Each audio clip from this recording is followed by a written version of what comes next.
আমরা মুসলমানই তো ভুলে গেছি। আজকে মুসলমানদের ভিতরে যে আমরা মুসলমান এই কথা আমরা ভুলে গেছি। আজ আমরা ইমাম, আমরা যে একটা সমাজের দায়িত্বে আছে, আমরা ইমামরা আজ ইমামতিত্ব করি, গোলামিত্ব করি। আজ যে আমরা একটা সমাজের নেতা, এটা আমরা ভুলে গেছি। যদি তাই না হতো, একটা চিত্র জগতের নায়ক জায়েদ খান পাগল, ওই পাগল ছাগল কোনোদিন ইমামদেরকে নিয়ে গালি দেওয়ার সাহস পেত না। সে চিত্র জগতের নায়ক, সারাদিন থাকে নায়িকাদের নিয়ে, মেয়েদের নিয়ে পড়ে থাকে। সারা দেশে সে পাগল নামেই পরিচিত, এমন একটা পরিবেশ তার। আর সে আজকে ইমাম সাহেবদেরকে এত বড় একটা কুরসিপূর্ণ কথা বললো, ইমামদেরকে নিয়ে এত খারাপ একটা কথা বললো।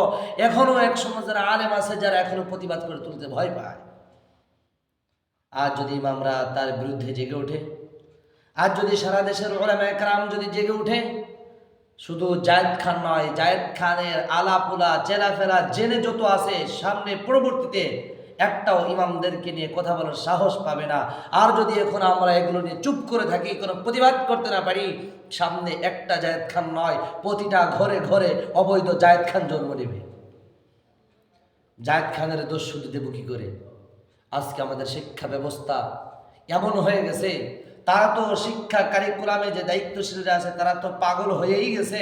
তারা পুরো দুনিয়ার মানুষকে, সারা পুরো শিক্ষা জাতিটাকে, যতগুলো ছাত্র ছাত্রী আছে সামনে আমাদের যে প্রজন্ম, আমাদের প্রজন্মকে তারা পাগল বানানোর মিশন নিয়ে তারা মাঠে নামছে। একবার বাংলাদেশের শিক্ষা কারিকুলামের মধ্যে আসলো বানর থেকে মানুষের সৃষ্টি। আবার দেখা যায় ইসলাম শিক্ষার ভিতরে, ইসলাম শিক্ষা ধর্মীয় একটা বইয়ের ভিতরে হিন্দুদের মূর্তি পূজার, কালী মা দুর্গার ছবি দিয়ে রাখে।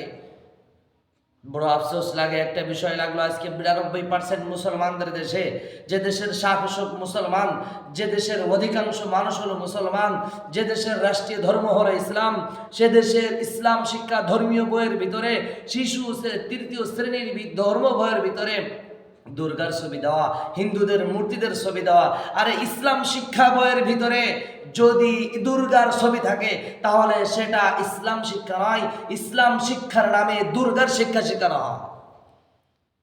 আমাদের ছেলেমেয়েরা যদি ইসলাম শিক্ষার নামে দুর্গার শিক্ষা শেখে, আমাদের ছেলেমেয়েরা যদি ধর্মীয় নামে যদি অধর্ম শেখে, আমাদের ছেলেমেয়েদেরকে যদি ধর্মীয় শিক্ষার নামে অপসংস্কৃতি শেখানো হয়, বিধর্মীদের রীতিনীতি শেখানো হয়, মূর্তি পূজা শেখানো হয়, তাহলে ধর্মের বইটার ইসলাম শিক্ষা নাম দেওয়ার কোনো প্রয়োজন ছিল না। ডাইরেক্ট বলার দরকার ছিল যে এটা বিধর্মীদের বই।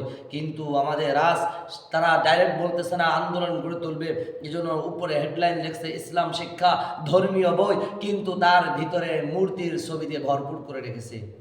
আমরা যখন ছোটবেলায় পড়েছি, আমাদের বইয়ের ভিতরে, আমরা ধর্মীয় বইয়ের ভিতরে ধর্মের জিনিসই পাইতাম, ধর্মীয় বইয়ের ভিতরে ইসলাম শিক্ষা পাইতাম, রাসূলের জীবনী ছিল, সেখানে সাহাবে কেরামের জীবনী ছিল।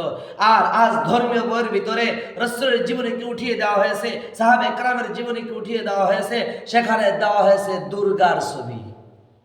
হে মুসলমান, আজ যদি জাগ্রত না হই, আজ যদি ঘুমিয়ে থাকি, শুধু আজকে দুর্গার ছবি দিচ্ছে, উপরে হেডলাইন ইসলাম শিক্ষা লেখা আছে, যদি আমরা প্রতিবাদ করে তুলতে না পারি, এমন একটা সময় আসবে শুধু দুর্গার ছবি নয়, পুরো বইয়ের নামটাই তারা চেঞ্জ করে দিবে। আফসোস লাগে, রাষ্ট্র ধর্ম ইসলাম, সেই ইসলাম শিক্ষা বইয়ের ভিতরে আজ যারা দিচ্ছে তাদের ভিতরে তো মুসলমান আছে। কিন্তু আফসোস লাগে, মুসলমান শাসক ক্ষমতায়, মুসলমান আমরা ক্ষমতায়, আমরা ক্ষমতায় থাকার পরেও আজকে তাদেরকে প্রতিবাদ করতেছি না। তার মানে এটাই প্রমাণ করে যারা ক্ষমতা, ইসলামের মুসলমানদের নাম নিয়ে, মুসলমানদের পরিচয় নিয়ে ক্ষমতায় বসে আছে, তারা আসলে নামে মুসলমান হতে পারে, প্রকৃতপক্ষে তারা মুসলমান নয়, তারা একমাত্র হিন্দুদের দালাল ছাড়া কিচ্ছু হতে পারে না। আজ আমার ছোট্ট ছেলেদেরকে আমি স্কুলে পড়াবো, শিক্ষার জন্য পাঠাবো, আমার ধর্মের বই আমি পড়াবো, আমার ছেলেকে আমি ধর্মীয় শিক্ষায় শিক্ষিত করব। তারপরেও যদি আমার ধর্মের বইয়ের ভিতরে যদি বিধর্মীদের রীতিনীতি থাকে, তাহলে আমার স্কুলে ছেলে মেয়ে পড়ানোর কোনো প্রয়োজন না।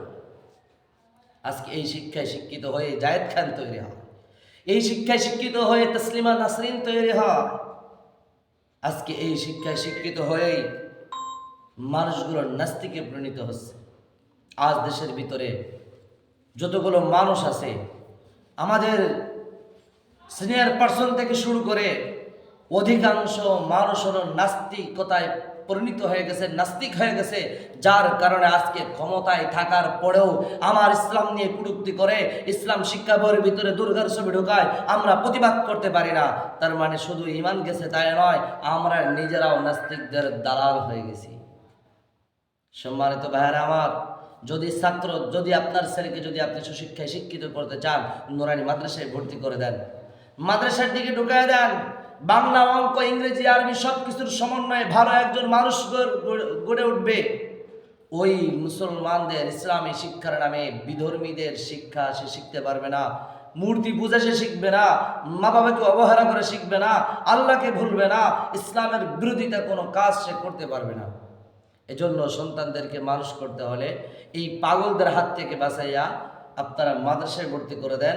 অন্তত ছেলেটা মানুষ হবে, মরার পরে আপনার জন্য দোয়া করতে পারবে।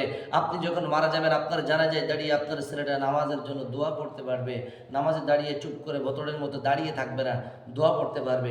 আর যদি ওই ইসলাম শিক্ষার নামে বিধর্মীদের শিক্ষাটা আপনি পড়ান, তাহলে ছেলে আপনার ওই জানাজার নামে মা দুর্গাই করবে, জয়রাম শ্রীরাম এগুলোই করবে, যা আল্লাহর নাম তার মুখে আসবে না।